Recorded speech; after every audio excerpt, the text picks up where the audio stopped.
오늘 오후에 설교할 성경 본문은 마태복음 26장 함께 보시겠습니다. 마태복음 26장 20절에서 25절까지 함께 보시겠습니다.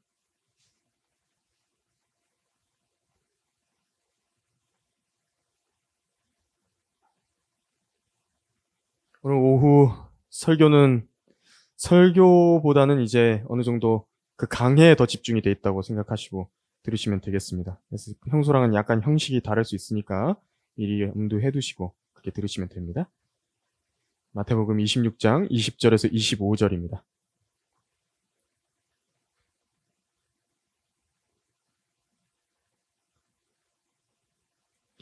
저녁이 되자 주께서 열둘과 함께 앉으시더라.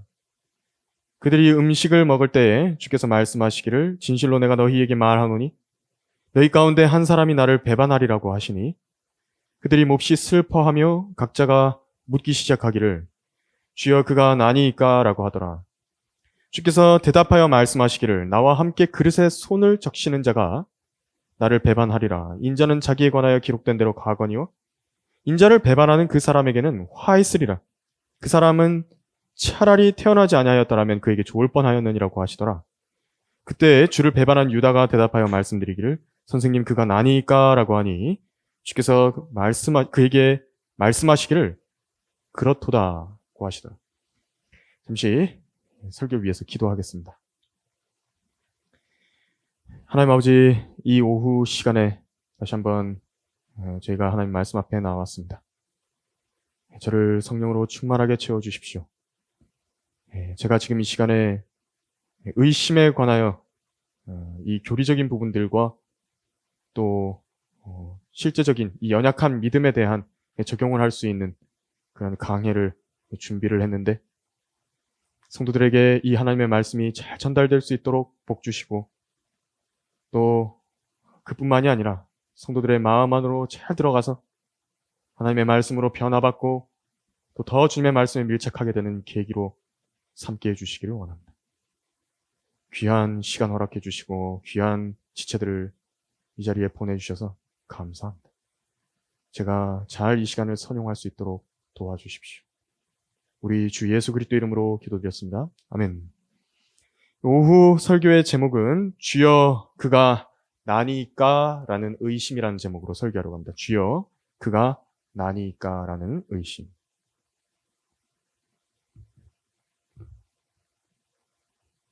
많은 사람들이 예수님을 믿는다라고 말하는 걸 여러분들 들어보셨죠? 예수님을 믿는다.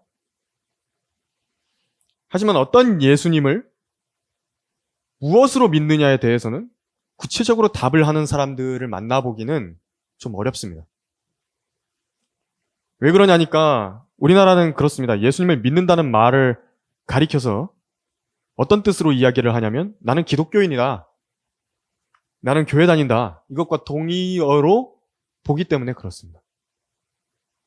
이 말은요, 이 말 자체는 영원한 생명과 아무 관계가 없는 말입니다. 영원한 생명과 관련 없는 말입니다. 이런 사람들은 의심이라는 강풍이 몰아칠 때는요, 온데간데 없이 사라지는 낙엽 같습니다. 정말 중요한 죽음의 문제, 지옥의 두려움의 문제, 긴박하고도 절박한 그런 문제를 놓고 기도해야 될 때, 믿음을 발휘할 수 없습니다. 이 고린도전서 12장 3절에서는 이렇게 써 있는데요. 제가 읽어드리겠습니다. 그러므로 내가 너희에게 알게 하노니 하나님의 영으로 말하는 사람은 누구라도 예수는 저주받았다고 말하지 아니하며 또 성령에 의하지 아니하고는 누구라도 예수를 주라고 말할 수 없느니라 말씀을 하셨습니다.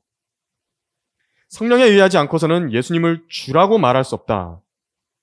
여기서 주라고 하셨을 때는 나의 하나님이라는 뜻이죠. 또 있습니다. 동시에 내가 복종해야 하는 나의 주인이시다라는 의미로 쓰는 것입니다. 그러니까 이 의미가 있어야 되는 겁니다. 내가 예수님을 믿는다라고 이야기했을 때는 이 의미를 두고 자기가 예수님을 믿는다고 그렇게 이야기를 해야 되는 겁니다. 나의 하나님이시다. 나의 주인이시다. 왜 예수님이 내가 복종해야 하는 하나님 또 주인이 되셨던 것인가? 내가요, 그분께서 값주고 사주셔야 되는 어떤 심각한 처지에 내가 놓여 있었습니다. 죄 아래 팔렸죠. 지옥으로 향해 가고 있었던 겁니다. 나를 사주셔야 될 필요가 있는 겁니다. 그분께서. 그래서 예수님의 11 제자들은 전부 다 예수님을 뭐라고 불렀냐니까 주라고 불렀던 겁니다. 주님이라고 불렀습니다. 그런데 22절 보십시오. 그래서 주여 그가 나니까. 그러나 단 한 명만이 마지막까지 성경에서 절대로 주라고 부르지 않은 사람이 나오는데 바로 배반자였던 유다가 그러했습니다. 그래서 유다가 지금 거기 25절에서 선생님 하고 불렀죠. 그는 구원을 받은 적이 없었던 겁니다. 하지만 주님께서는 유다가 배반자라 하여서 그가 배신한다는 사실에 대해서 당연하게 생각하시거나 너는 당연히 마귀니까 날 배반할 거야. 냉소적으로 대하셨다거나 혹은 내 그럴 줄 알았다. 그러면서 손뼉을 치시거나 분개하거나 그러지 않으셨습니다. 오히려 요한복음 13장에서 뭐라고 하셨냐니까 영 안에서 괴로워하셨답니다. 주님께서는 마귀인 그가 스스로 배반의 예언의 성취로 가고 있는 일에 대해서 괴로우셨답니다.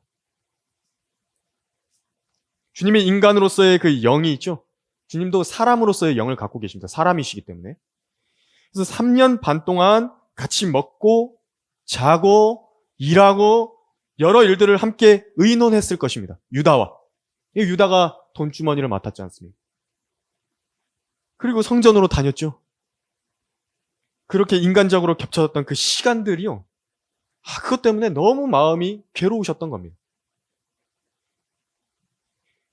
회개를 못할 거 아닙니다. 예, 그 유다가요, 회개를 못하도록 하나님이 정해놓으신 거 아닙니다. 예수님도 성령으로 나신 사람이지만 죄를 지을 수 있으셨거든요. 근데 죄를 안 지으신 겁니다. 유다도 마귀가 육신이 돼서 나타난 것이지만 회개를 못하는 게 아니었습니다. 회개를 할 수 있는데 안 한 것입니다.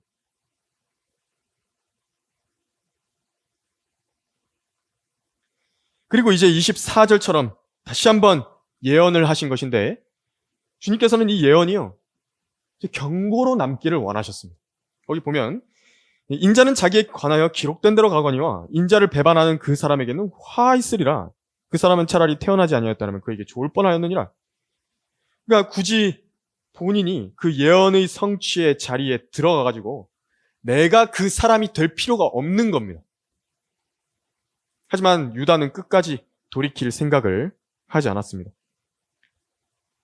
물론 걱정하는 사람들이 있죠. 유다가 돌이켰다 그러면은 성취돼야 하는 구약의 그 성경에 구약 성경에 기록된 예언들이 성취가 안 될 거 아니냐. 유다가 돌이키면 어떻게 되는 거냐. 그게 걱정하는 사람이 있지만요. 그거 우리가 걱정할 문제가 아닙니다. 하나님께서는 어떤 방법으로든 그 모든 예언들을 오차 없이 충돌 없이 이루실 수 있는 분입니다. 지금 유다가 본인의 길을 지속했기 때문에 그 방식으로만 예언의 성취가 이루어져서 지금 우리가 읽는 이 성경이 완성된 거죠. 본인이 회개했다라고 한다면 이런 식으로 예언이 성취되지는 않았을 것입니다. 예언이 경고로 남았던 경우가 요나에도 나오죠. 요나 3장 4절 한번 보시겠습니까? 요나. 소서신지서의 거의 가운데 있죠? 옵욘미라고 그 색인되어 있는 거에서 요온이라고 되어 있는 거 거기입니다. 요나 3장 4절 잠깐 손가락 껴놓고 여기 한번 가보면요. 요나 3장 4절입니다. 우리는 성경이 말씀하시는 것에 집중을 해야 됩니다. 요나 3장 4절입니다. 뭐라고 하나님께서 예언을 하셨는지 한번 보십시오. 요나를 통해서. 요나 3장 4절에서 요나가 그 성읍에 들어가 하룻길을 시작하고 그가 부르짖어 말하기를 40일이 지나면 니느웨가 무너지리라 하였더라. 아주 간단한 메시지죠.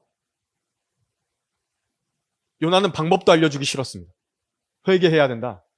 악에서 돌이켜야 된다. 이 얘기도 하기 싫었습니다. 그냥 외친 겁니다. 40일 후면 니느웨가 무너지리라.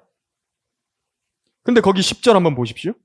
하나님께서 그들의 행함을 보시니 그들이 그들의 악한 길에서 돌이키는지는 그러므로 하나님께서는 그들에게 내리시겠다고 말씀하셨던 재앙에서 돌이키시고 그 일을 행하지 않으셨더라. 그러니까 40일이 지나면 니느웨가 무너진다라는 예언이요. 경고로 남았던 겁니다. 이럴 수 있습니다. 이럴 수 있습니다. 성경에는 조건에 따른 예언들이 분명히 있는 겁니다. 이 말씀을 드리는 이유는 하나님께서 무슨 악인에 대해 가지고 어떤 악인이 회개조차 못하도록 그렇게 미리 정해 놓으셨다라든지 무슨 그렇게 막아 놓으셨다라든지 그런 점이 없다는 걸 강조드리기 위해서 여러분들께 드리는 말씀입니다. 근데 우리는 이제 여기서요, 이 우리 마태복음 본문에서요, 의심이 없었던 한 사람에 대해서 우리가 교리적으로 좀 배울 부분이 있어서 의심하지 않았던 한 사람에 대해서 교리적으로 좀 배울 부분이 있어서 잠깐 마태복음을 다시 돌아와서 볼 것입니다. 너희 중에 한 사람이 나를 배반하리라 예수님께서 말씀하시자 함께 앉아 식사하던 제자들은 심하게 마음에 찔림을 받았습니다. 혹시 내가 그렇게 되는 것이 아니냐. 그게 두려웠던 것이죠. 자기들에 대해 말한 것이 아닌데도 괜히 찔림을 받은 겁니다. 왜 그렇습니까? 자기가요. 자기가 보기에도 자기가 의심스러워요. 그랬습니다. 그래서 내가 어떤 환경에 놓이게 되면 내 주님을 배반할 수도 있을 것이다.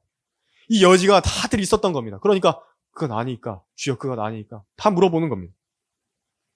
하지만 자기가 주님을 배반할 것이라고 전혀 의심하지 않은 한 사람이 있었죠. 요한이 그랬습니다. 요한복음 13장 25절에서 그랬죠. 그러자 그가 예수의 가슴에 의지한 채 주께 말씀드리기를 주여 그가 누구니까 라고 하니,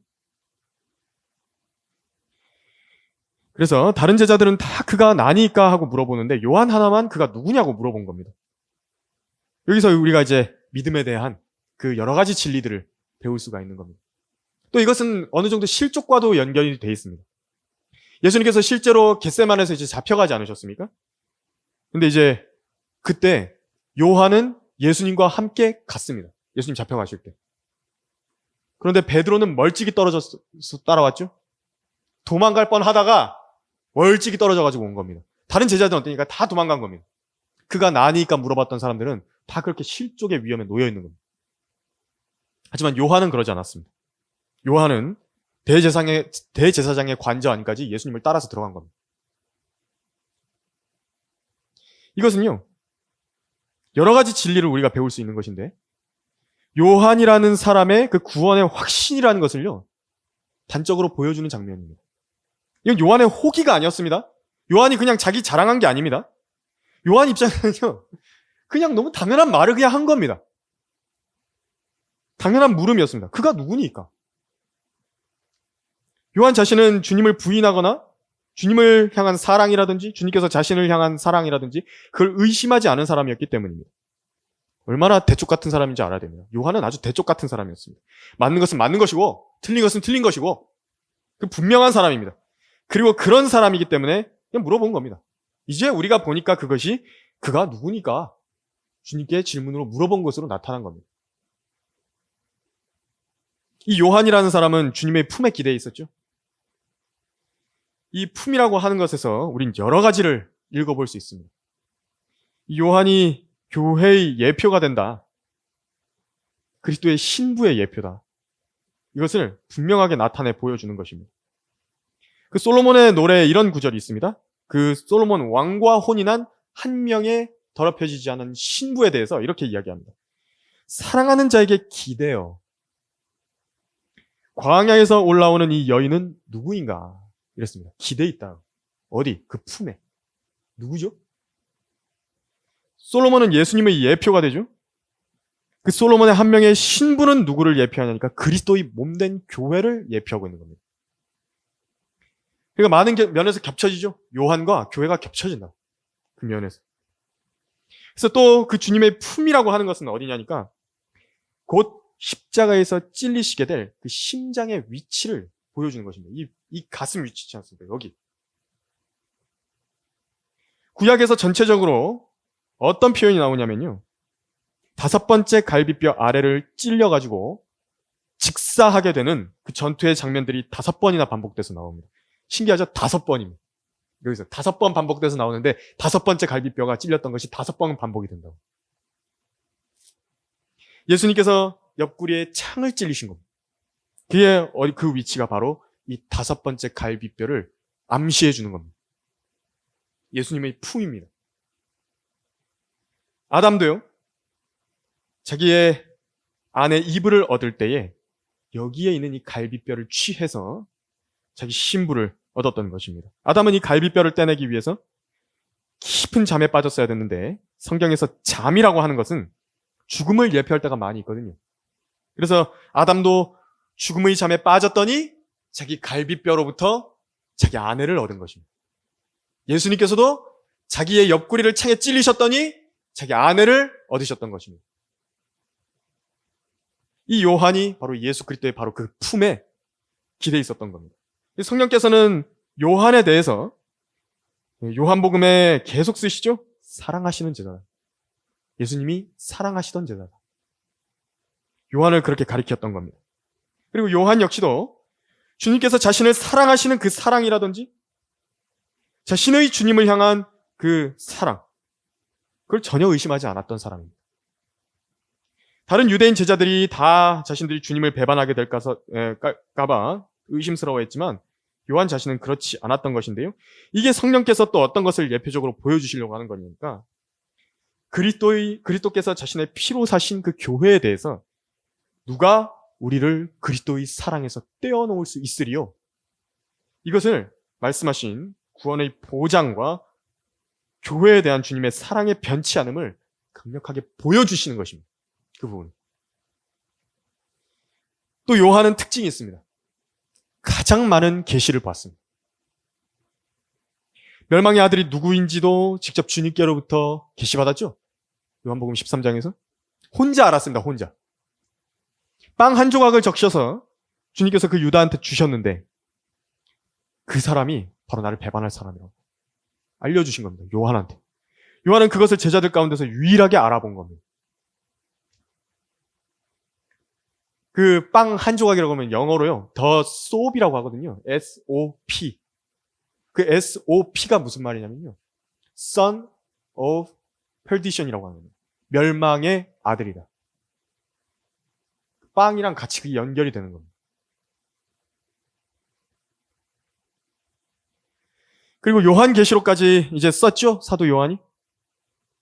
그리고 사도 바울도 쓰는 것을 내려가서 말하지 말라고. 바울한테 내려가가지고 이거 말하지 말라고. 사람들한테 말하도록 허락하지 않으셨는데 요한은 새 예루살렘의 계시를 기록한 겁니다. 대환란과 천년왕국, 영원시대, 그걸 다 넣어가지고 다 본 겁니다. 어땠을까요? 기분이? 이 세상에 살고 싶었을까요? 그걸 다 본 사도입니다. 교회도 마찬가지입니다. 그래서 성령 하나님을 통하여 이 계시들을 교회도 봤죠? 특히 우리들이 받는 겁니다. 지금요. 이 라오디케아 마지막 때에 성경대로 믿는 사람들한테 많이 보여주신다고, 주님께서. 그 계시가 풍성하게 주어지는 유일한 성도들의 무리입니다. 그 에베소서 1장도 잠깐 한번 함께 보시겠습니다. 여기 손가락 끼워두시고 에베소서 1장 한번 가보시겠습니다. 그래서 교회를 얼마나 주님이 사랑하시는지를 한번 보십시오.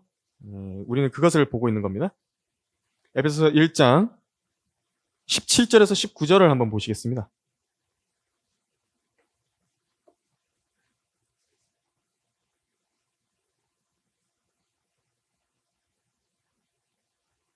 에베소서 1장 17절에서 19절 한번 보면요, 우리 주 예수 그리스도의 하나님, 영광의 아버지께서 자기를 아는 지식 안에서 지혜와 계시의 영을 너희에게 주시어 너희의 지성의 눈을 밝히셔서 너희로 하여금 그의 부르심의 소망이 무엇이며 성도들 안에 있는 그의 유업의 영광의 풍성함이 무엇인지, 또 그의 강력한 능력의 역사하심을 따라 믿는 우리에게 향하신 그의 능력의 지극히 위대하심이 어떤 것인가를 너희로 알게 하시기를 원하노라, 이렇게 말씀하신 겁니다. 그 교회에게는요, 성령 하나님께서 성경을 통해서 진리의 지식을 가르치십니다. 계속 가르쳐 주십니다. 지혜와 계시의 영을 주셨다 그랬죠. 성령 하나님을 너희에게 주셨다는 겁니다. 17절에서. 자기를 아는 지식 안에서. 그래서 그 지성의 눈을 밝히게 해주는 것인데, 그 성령님께서 그 뭘 하길 원하시는 것이냐니까 거기 18절에 나온 대로 첫 번째로 너희로 하여금 그의 부르심의 소망이 무엇인지 알게 하시려 한답니다. 왜 부르셨냐? 부르신 다음에 뭐가 있다? 어떤 소망이 있다는 걸 여러분들한테 보여주시고 싶답니다. 그리고 또 그 다음에 뭐가 있습니까? 성도들 안에 있는 그의 유업의 영광의 풍성함이 무엇인지 알고 싶게 하신답니다. 그 유업의 영광의 풍성함이라고 하는 것이, 성도들 안에 있는 그 유업의 영광의 풍성함이라고 하는 것이 도대체 어떤 것이냐? 가슴이 터져나갈 것 같은 그 영광의 유업의 영광의 풍성함이라는 것을 알게 해주고 싶으신 겁니다. 성령님께서. 세 번째로 19절에서 그의 강력한 능력의 역사하심을 알게 하시겠다 그랬습니다. 그 능력은요, 믿는 우리에게 향하신 것인데, 그것이 바로 부활의 능력과 연관이 있다는 것을 이제 이후에 20절과 21절에 보면 알 수 있거든요. 그 능력을 실제적으로 여러분들에게 알게 하시기 원한답니다. 이 부활의 능력, 그것으로 성도들이 이 세상을 살아가기를 원하시는 것입니다. 단순히 우리가 주님과 함께 부활할 때 그때만 포함하는 것이 아니라 예수 그리스도를 믿은 그때서부터 이 부활의 능력이 여러분들 안에서 역사해서 우리의 육신의 생명이 살아나가는데도 그 부활이라는 그것 때문에 우리의 그 힘의 원천이 나오게끔 하는 것을 원하시는 것. 그게 바로 강력한 능력의 역사하심입니다. 세상에 수많은 지식이 있죠.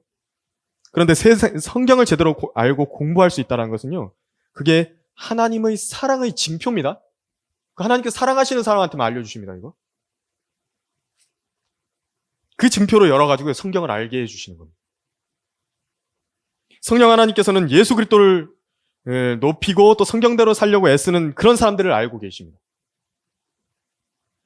이들은요, 그분의 말씀들을 지켜서 그분의 사랑을 받는다라 그랬습니다. 그 성경에 뭐라 그랬냐면, 나의 계명들을 가지고 그것들을 지키는 사람은 나를 사랑하는 사람이니 나를 사랑하는 사람은 나의 아버지께 사랑을 받으리라.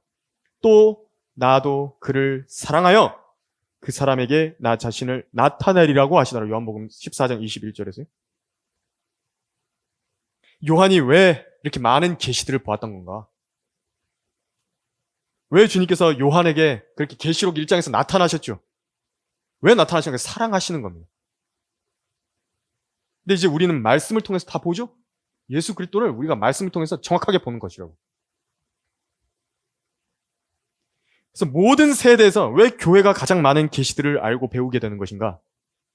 어떤 시대와 어떤 세대의 성도들보다도 가장 주님을 사랑하기 때문에 그런 것입니다. 왜 그렇죠? 우리는 보지 않고 믿는 겁니다. 우리는 그분을 본 적이 없는데 사랑하는 겁니다. 이상하지 않습니까? 본 적이 없는 사람을 사랑하고 있습니다, 우리가. 주님께서 그 믿음을 얼마나 사랑하시는지 알아야 돼요. 그래서 에베소서 3장도 한번 넘어가 보시겠습니다. 이게 얼마나 위대한 계시인 것인지 알려주시고 있습니다. 9절에서 11절을 한번 보시면요. 에베소서 3장 9절에서 11절을 보시면, 또 예수 그리스도를 통하여 만물을 창조하신 하나님 안에서 세상이 시작될 때부터 감추어져 왔던 신비의 교제가 무엇인지 모든 사람에게 알게 하려는 것이니, 이는 이제 교회를 통하여 천상에 있는 정사들과 권세들에게 하나님의 다양한 지혜를 알게 하려는 것이라 이렇게 말씀을 하셨습니다. 그러니까 얼마나 큰 사랑인 겁니까? 그 예수 그리스도 안에서 세상이 시작될 때부터 감추어져 왔던 신비의 교제라고 하는 것은요, 요한 1서 1장에 나오는 그 교제를 말하는 거죠. 우리의 교제는 아버지와 아들과 그 성령과 함께하는 그 교제를 말하는 것입니다. 삼위일체 하나님과 함께하는 그 교제 안에서 우리가 그 신비의 교제가 무엇인지 우리에게 알게 하시려고 한다는 겁니다. 그것을 통해서 나온 그 지혜들이 있는데, 그 지혜들을 또 누구에게 알려주려고 하는 거냐니까 천상에 있는 정사들과 권세들에게 알게 하시려고 하시는 것이다 라고 말씀한 겁니다. 교회가 얼마나 큰 사랑을 받는 것입니다. 그리스도의 몸된 교회라고 하는 것이 얼마나 큰 사랑을 받는 사람들인 겁니다. 특히 성경대로 믿는 침례교회에서요, 보존된 성경을 사랑하고 또 향상된 진리의 지식에 눈뜨게 되는 것, 그 얼마나 큰 영예인 건지 생각해 봐야 되는 겁니다. 우리가 물론 자주 설교를 듣고 성경 공부를 하고 이 지식을 아는 사람들과 익숙하게 지내다 보니까 평범해져 갈 수 있죠. 익숙해져 갈 수 있습니다. 하지만요, 세상과 자칭 교회라 불리는 곳과요, 기독교인들이 전혀 알지 못하는 그런 하나님의 깊은 것들까지도 우리에게는 열려 있는 겁니다. 타의 추종을 불허하는 거죠.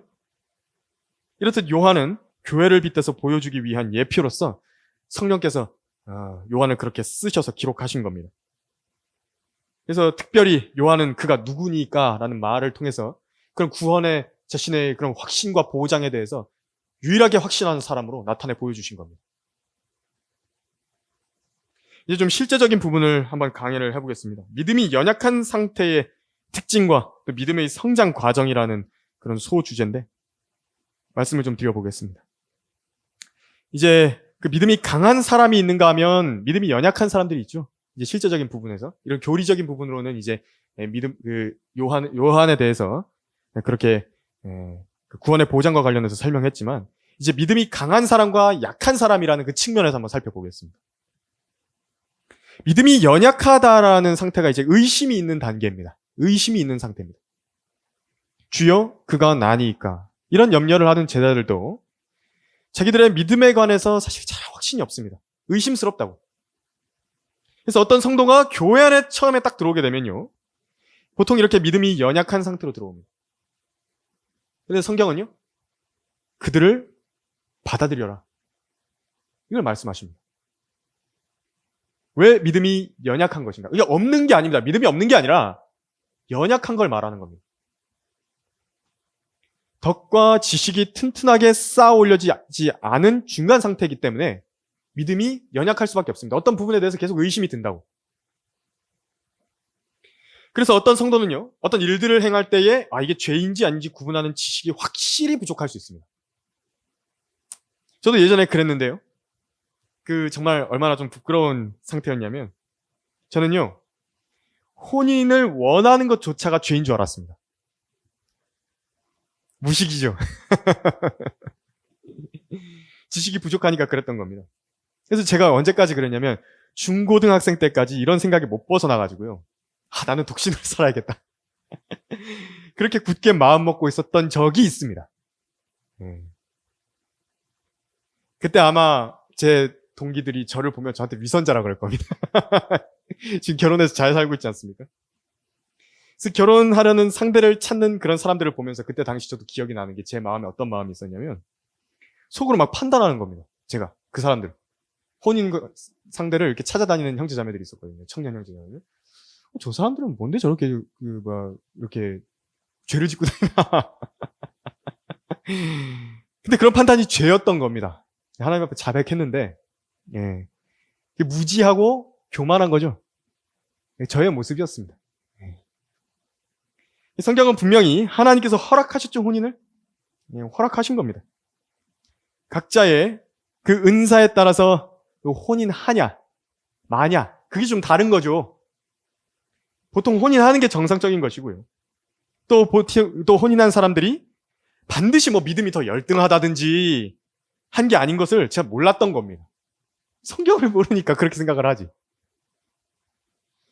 그래서 제가 나중에 시간이 좀 지난 다음에 이제 안 겁니다. 졸업한 다음에 가만 생각해 보니까 내가 존경하는 믿음의 선배들이 거의 대부분 혼인했거든요. 그럼 그런 사람들도 다 죄 짓는 거냐고. 이런 무지 속에서 살았습니다, 제가. 또 그런 오해도 했습니다. 이 성경이 하나님의 말씀이죠. 성경 하나님의 말씀입니다. 그런데 그렇다고 해서요, 모든 말씀이 다 나에게 적용되는 것은 아니라는 걸 몰랐습니다. 그건 광신입니다. 예, 여러분, 광신입니다, 그거는. 그래서 처음 성경을 읽어 나가는데요. 이 성경 분량 전체적으로 봤을 때 한 70%, 80%가 다 저주거든요. 저주의 말씀들이거든요. 그래서 그 펴면은 그게 전부 다 나한테 직접적으로 적용된다고 생각하고 적지 않은 고통을 받았었습니다. 그래서 파라오에 관한 부분을 읽고 넘어가는데 하나님이 나한테 이런 저주를 지금 하고 계시는구나. 그렇게 나한테 적용을 해버린 겁니다. 지식이 없으니 의심만 가득한 거죠. 그래서 어떤 저주의 말씀을 읽고 지나가는데 주여 그가 나니까 그러고 지나가는 겁니다. 의심입니다. 연약한 믿음입니다. 그래서 그 교리적인 경계라고 하는 것과요, 그 테두리를 올바로 나눠서 배운 다음에 성경을 전체적으로 이제 잘 읽어 나가야 되는 겁니다. 그렇지 않고 성경만 많이 통독했다라고 하면요, 진짜 미쳐버릴 수 있습니다. 예, 사람 미치게 하는 것입니다, 진짜로. 그리고 또 어떤 사람은 그렇게 생각하는 사람들도 있죠. 잘 못 배워가지고, 그리스도인들 중에서. 뭐냐니까, 부유한 것 자체가 죄다. 이렇게 생각하는 사람들도 있습니다. 이것 역시도 지식의 부족입니다. 이 성경 말씀은 그렇게 말씀하지 않으셨습니다. 돈을 사랑하는 것이 모든 악의 뿌리라 말씀하셨죠. 그 돈 자체가 죄다. 부유한 것 자체가 죄다. 이렇게 말씀하지는 않으셨습니다. 그냥 아브라함도 부유했고 이삭도 부유했는데. 그렇죠? 그리고 어떤 사람들은 또 지식이 없죠. 그래서 또 우상들이 아무것도 아니고 또 우리나라처럼 제사 지내는 나라에서 초청하는 어떤 제사 때 초청하는 혼들이나 조상신들, 이것이 존재하지 않는다는 걸 잘 모를 수 있습니다. 그래서 제사상에 차려놨던 음식을 파는데 그걸 먹으면 내가 죄를 짓는 게 아닌가, 이런 의심을 할 수도 있습니다. 근데 그걸 먹는 게 아무것도 아니라는 걸 아는 좀 성장한 그리스도인들이 있을 수 있죠. 성경을 배워보니까 우상들은 아무것도 아니라고, 하나님 한 분 외에는 어떤 신도 없다고, 그걸 알고 있는 어떤 그리스도인이 있습니다. 연약한 사람이 하나 있고요. 근데 그 그리스도인이 아무것도 아니라는 걸 알고 이제 그 사람이 보는 앞에서 제사 음식을 막 사가지고 먹어버렸습니다. 그걸 연약한 성도가 봐버렸네. 그리고 이 사람이요, 여기 연약한 성도가 그 행동을 보고 저 사람 왜 저렇게 행동하는 거예요? 실족해버릴 수도 있는 겁니다. 이 연약한 성도도 언젠가는 성경을 잘 배워서 알아가야 하고 알아갈 것이지만 당장은 잘 모를 수 있죠. 그때에 이런 사람들을 위해서 조금 안다라고 하는 성숙한 사람이 이 연약한 사람을 위해 의심스러운 행동과 의심스러운 쟁점에 대해서는 피해 주는 겁니다. 듣는 사람들이 파멸되기 때문에. 이것이 연약한 자들의 약함을 담당해 주는 일입니다. 교회 안에서. 그래서 연약한 사람들을 배관시한다든지 혹은 자기 혼자 사는 것처럼 생활해서는 안 되는 것입니다. 그리스도인 생활에서. 왜냐하면 그리스도인이 된다고 한다면요, 자기가 원하든 원하지 않든 또 형제 자매들이든 아니면 내 주변 가족들이든 세상 사람들이든 직간접적으로 영향을 끼치는 위치가 돼버립니다. 그리스도인이라는 위치가 그렇습니다. 특히 설교자들, 복음 전파자들이 그렇죠. 누군가가 그들의 행동을 딱 보고요, 주시해서 보고 본으로 삼으려고 하고 있는 겁니다. 그래서 이 점을 잊어서는 안 되는 겁니다. 그래서 일부러 뭐 누군가는 복장 가지고 그렇게 터치하지 말라고 하지만 서울에서는 그래서 일부러 앞에 나와서 대표기도 하는 사람들이라든지 그리고 이렇게 헌금 위원들이라든지 다 이렇게 잘 갖춘 사람들, 잘 이렇게 해가지고 이렇게 시키는 이유가 있는 겁니다. 다 그 사람처럼 되길 원하기 때문에, 그런 모습으로 발견되기를 원하기 때문에. 그래서 이 점을 잊으면 안 되죠. 그래서 이것을 잊어버리고 이런 데 걸려 넘어진 것은 네 믿음이 약해서 그런 거야. 네가 믿음이 약하니까 이런 것에 걸려 넘어지는 거지. 나는 아무런 잘못이 없다. 난 그리스도인으로서 자유를 만끽한다. 그러면서 한번 살아보십시오. 그러면 다음 말씀과 같이 됩니다. 제가 읽어드리겠습니다. 그런즉 우리가 더 이상 서로를 판단하지 말고 도리어 형제들 앞에 거치는 것이나 방해물을 놓지 아니하였는지 판단해야 하리라. 내가 주 예수 안에서 알고 또 확신하는 것은 아무것도 그 자체가 부정한 것은 없으나 어떤 것을 부정하다고 생각하는 그 사람에게는 부정한 것이니라. 그러나 만일 네 음식 때문에 네 형제가 슬퍼하게 되면 네가 이제 사랑을 따라 행한 것이 아니니 네 음식으로 그를 망치지 말라. 그리스도께서 그를 위하여 죽으셨느니라. 그러니까 망칠 수 있는 겁니다. 내 행동이 다른 성도들을, 다른 형제 자매들을 망칠 수 있는 겁니다. 그래서 여러분, 우리 모두는요, 하나님께서 원하시는 것이 있습니다. 점점 믿음이 강한 사람들이 되어가기를 원하시는 겁니다. 연약한 상태에 그냥 머물러 있기를 원하는 게 아닙니다. 하나님께서. 그러면 내가 강한 사람이 되어간다는 그것은 어떻게 할 것인가? 그 지표는요, 먹는 자가 먹지 못하는 사람을 업신 여긴다든지 먹지 못하는 사람이 먹는 자를 판단한다든지 그런 게 아닙니다. 내가 점점 더 성숙해져 가고 있구나. 내가 그리스도 안에서 강해져 가고 있구나. 그 지표는요, 그 표식은 뭐냐니까 연약한 사람을 받아들일 수 있게 되는 것입니다. 또 강한 사람이 된다는 표식이 또 있습니다. 무릎이 강해지는 것입니다. 첫째는 기도의 무릎이고요. 둘째로는 자기를 낙타처럼 낮추어서 짐을 지기 위해 꿇는 겸손의 무릎인 겁니다. 이것이 사랑의 실천입니다. 그 사랑의 첫 번째 덕목이 뭔지 아십니까? 고린도전서 13장에 나오는 첫 번째 덕목은 오래 참음입니다. 그러니까 사랑은요, 인내를 하는 것입니다. 인내를 배우는 것이죠. 어렵죠? 어려운 일입니다. 내 마음에 안 드는 그런 사람들에 대해서도 참아줄 수 있다는 것. 내 눈에 안 차는 어떤 사람들에 대해서도 받아들일 수 있고 그것을 하나님처럼 인내하고 오래 참을 수 있다는 것. 그것은요, 어려운 일입니다. 그러나 하나님께서는 그것을 하기를 원하셔서 훈련시키는 겁니다. 그래서 사랑은 조도희 목사님 한번 그 설교하셨던데 상처받을 준비를 하는 것입니다.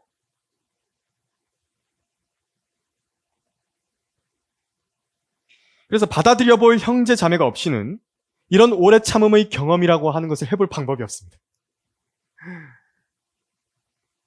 오직 그리스도께서 우리를 받아들이셨다라는 그 이유, 그 의미 하나 때문에, 그 동기 하나 때문에 내가 다른 사람들을 받아주고 오래 참아볼 수 있는 기회가 세상에서 있을 것인가? 그런 기회는 세상에 없습니다. 가족들 간에도 없습니다. 세상 가족들을 말하는 겁니다. 구원받지 않은 가족들. 그리고 또 뭐 세상 직장이라든지 그런 데는 없습니다. 거기는 왜 내가 그 사람을 참습니까? 왜 그 사람들 참죠? 월급 주지 않습니까? 내 직접적으로 내 이익이랑 관련이 있잖아요. 그게 사랑입니까, 그러면? 그걸 참는 게? 그렇지 않습니다. 오직 그 동기라고 하는 것이요, 그리스도께서 나를 받아주신 거 하나 때문에 다른 사람 참을 수 있는 것입니다. 그것입니다. 그래서 지역교회에서 그것을 실습한다고 하는 겁니다. 지역교회는 믿음의 수준이 다 제각기인 사람들이 하나님의 부르심에 따라서 모여서 신앙생활을 이제 해나가는 겁니다. 근데 각자가 있으라고 부르신 그 위치가, 그래서 하나님께서 부르셔서 그 일들을 하라고, 그 사랑을 실천해보라고, 실습해보라고 주신 장인 겁니다. 처음에는 우리 모두가 결론을 말씀드리겠습니다. 우리 모두가요, 믿음의 연약함 중에 경주를 시작합니다. 이때는 우리도 가끔 기억이 날 겁니다. 이 의심이 많은 때입니다. 의심은 스스로에게 고통을 주죠. 믿음이 연약할 때는 여러 가지로 고통스러운 게 많습니다. 그래서 하나님의 살아계심을 의심할 때도 있고요. 우리도 믿음이 연약할 때 그랬던 거 기억나십니까? 믿음이 연약할 때 하나님께서 살아계신 것을 의심한다고. 또 하나님께서 존재하시는 것을 의심한다. 하나님께서 또 자신을 찾는 자들에게, 열심히 찾는 자들에게 보상하는 분이시다. 이것도 의심이 됩니다. 또 성경에 하나님의 말씀이 맞냐? 그것도 의심하죠. 또 하나님께서 내 기도에 듣고 계시는가? 그것도 의심할 때가 있습니다. 더 실제적으로는 이제 자기 구원도 의심을 하는 그 고통을 받는 것입니다.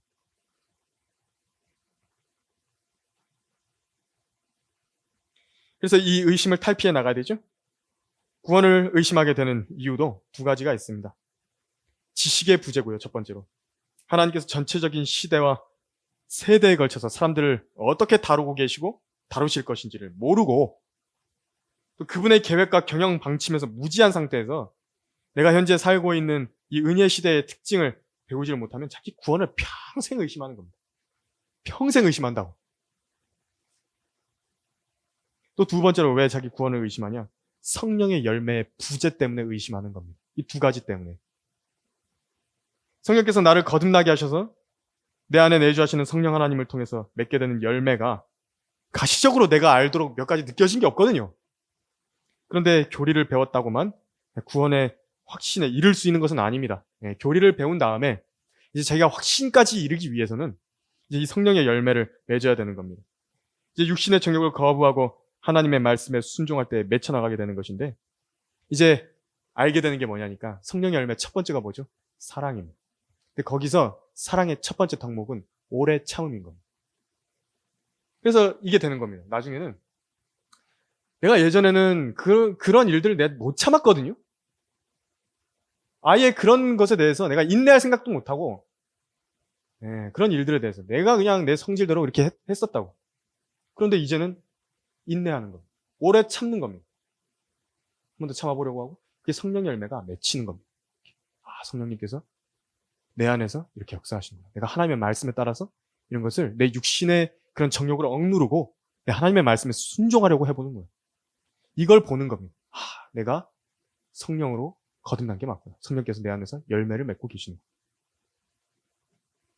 그래서 이 성령의 열매가 부재하게 되면요, 머리로는 구원의 영원한 보장을 안다 할지라도 구원의 확신과 기쁨으로 살아가는 데는 좀 어렵게 돼 있습니다. 그럴 수 없다고. 의심입니다.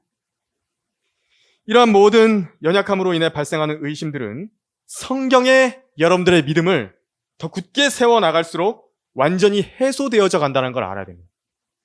하나님께서는 세상에 있는 모든 책들과는 다른 한 책을 우리 손에 주신 것인데, 그것은 보존된 하나님의 말씀이고, 또 한국인이라고 한다면 구체적으로 한국어로 된 한글 킹제임스 성경인 것입니다. 성경을 공부해 가면 갈수록 이 책이 사람이 도저히 쓸 수 없는 책이구나, 그것을 알게 되는 것입니다. 이런 책이 없습니다. 성경에 있는 모든 신비들, 예언의 성취들, 성경의 목격자들과 증인들의 신실한 증거들이 나오죠. 저는 언제 가장 이 하나님의 말씀에 대한 믿음이 확고하게 이렇게 붙잡히게 됐냐면요, 저는 의심이 많은 사람이어가지고 예전부터 막 숫자 계산하고 이런 거 되게 이렇게 많이 했던 사람이에요. 그래서 이 연대라든지 또 다니엘의 69주라든지 이런 것도 막 계산을 해봤거든요. 태양력, 태음력 해가지고 나오던 게 맞는지. 근데 그걸 해보고 안 겁니다. 이 숫자 하나까지도 하나님께서 그냥 써놓으신 거 아니에요. 성령 하나님께서 한자 한자를 다 그분의 영감으로 기록하신 거구나. 연대 하나도 틀린 게 없구나. 그때 안 겁니다. 그래서 의심 안 합니다. 세상에 이런 책 없습니다. 세상에. 그래서 거기에 집중하면 집중할수록요, 이 성경에 집중하면 집중할수록 여러분의 믿음이요, 다 강해지는 겁니다. 믿음은 들음에서 나오고 들음은 하나님의 말씀에 의해서라고 하신 것을 기억하시고, 우리 모두 이 과정을 통해서 믿음이 더더욱 견고해져서 아주 강인한 그리스도의 군사들이 다 되시기를 바랍니다. 기도하겠습니다.